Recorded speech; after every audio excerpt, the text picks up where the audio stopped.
புதன்கிழமை ஆச்சுன்னா கண்ணை மூடிட்டு சொல்லலாம், எங்கள் வீட்டில் இன்றைக்கி மீன் குழம்பு, மீன் வறுவல், எறா தொக்கு அப்படின்னு. ஒரு வேளை அது கிடைக்கலனா மட்டும்தான் வேறு ஏதாவது செய்வேன். ஸோ நான் எதிர்பார்த்த மாதிரி இன்றைக்கி கவலை மீனும் பாறை மீன் வந்துச்சு, கூடவே எறா தொக்கும் செஞ்சாச்சு. சமையல் வேலை காலையிலே முடிஞ்சுது. கையோடு நான் வந்து இடியாப்பத்துக்கு அரிசியும் ஊற வச்சுருந்தேன்.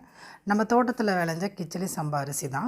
இது ஒரு பெரிய ப்ராசஸ். இதை வந்து முதல்ல ஊற வச்சு, அதுக்கப்புறமா மிஷினில் கொண்டு போய் அரைச்சிட்டு வந்து, அதுக்கப்புறம் அவிச்சு திரும்பவும் அதை காய வச்சு மறுபடியும் அதை பவுடராக்கி சலித்து எடுத்து வைக்கிறதுக்குள்ளே போதும் போதும்னு ஆகிடும். ஏன்னா வெயில் இருக்கும்போதே இந்த மாதிரி வேலைகள்லாம் செஞ்சு வச்சுக்கணும். ஸோ இது ரொம்ப பெரிய ப்ராசஸ் அப்படிங்கிறதுனால காலையிலே வந்து எழுந்த உடனே ஒரு 6 மணி போல் அரிசியெல்லாம் ஊற வச்சாச்சு. ஒரு 4லேருந்து 5 மணி நேரம் நல்லா ஊற வச்சதுக்கப்புறமா வடிகட்டி மிஷினில் கொண்டுட்டு போயிட்டு இந்த வேலையெல்லாம் வந்து பார்த்துட்டேன். லஞ்சு கொடுத்து முடிச்சுட்டு அதுக்கப்புறம் நாங்களுமே சாப்பிட்றதுக்காக சரி இந்த மாவை வந்து அரைச்சிட்டு வந்ததுக்கப்புறமா ஒரு ஈடு போட்டு வேக வைக்கலாமேன்னு வேக வச்சாச்சு. கிட்டத்தட்ட இது வந்து ஒரு 4 ஈடாக வேக வச்சு எடுத்துட்டேன்.